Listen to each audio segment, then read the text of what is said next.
God bless you, dear students. Today I will teach you the Islam Jet lesson. Topic is reasons for opposition. In the previous lesson, I have taught you call of prophethood and opposition and persecution by the Quraysh. Reasons for opposition. Here I have mentioned the main points of the lesson. The Quraysh were the leading tribe in the Arabian Peninsula.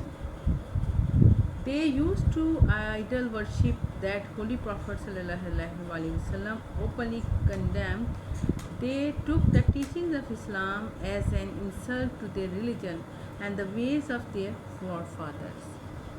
Second point is this: the location of the Kaaba in Mecca gave them an important position as a custodian of the house.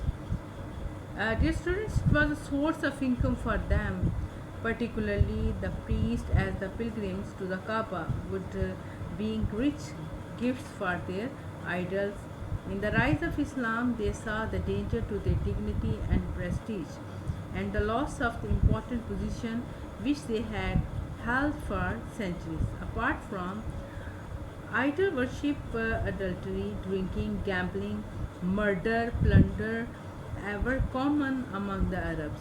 Islam condemned all these meant discarding these evil practices and adopting a new mode of life. The Quraysh were not at all ready to do that. Third point is the chiefs, particularly those belong to the Banu Umayyah, could not bear that anybody from among the Banu Hashim, the tribe to which the Holy Prophet ﷺ belonged, should have supremacy over them. They were also of the view that the Quran should have been sent down to some influential person. The Quran says, also they say, why is not this Quran sent down to some leading man in either of two chiefs? Next point is Quraysh were proud of their chiefs against them, whom they were not ready to accept the supremacy of Holy Prophet ﷺ, who neither had wealth nor sons nor any other sign of worldly power.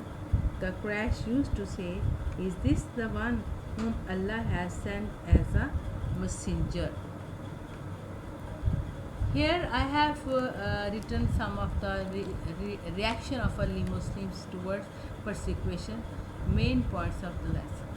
Muslims of the early days, although limited in number, they had very strong faith and belief in Allah and His Prophet. They maintained this faith regardless of the consequences.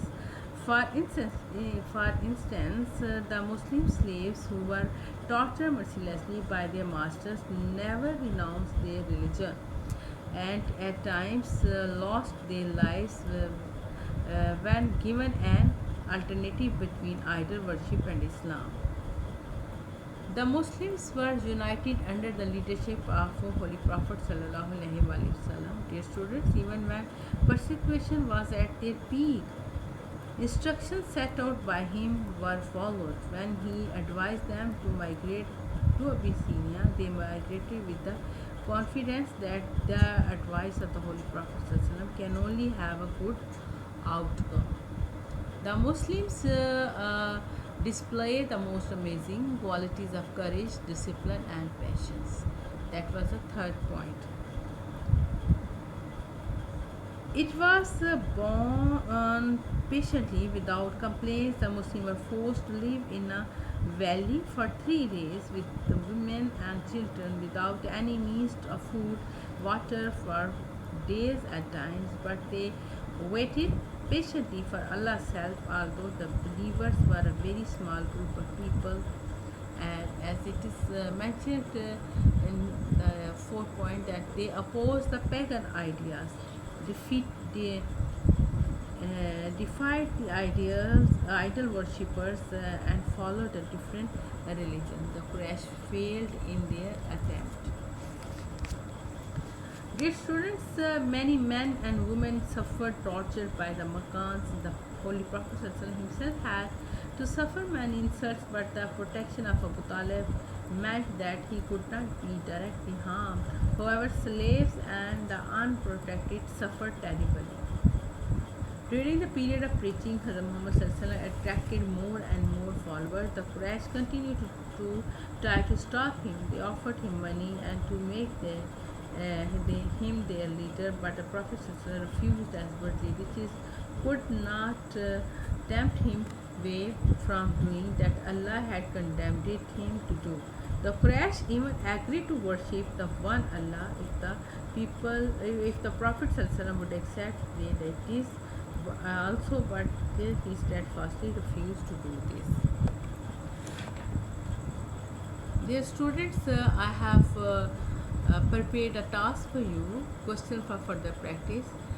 In the previous lesson, I taught you the call of prophethood, so that from that topic you must try to get the answer of this question. Give an account of the Prophet, peace be upon him, first experience of receiving revelation. And it is very easy question, so that you will be able to attempt easily. Thank you and God bless you.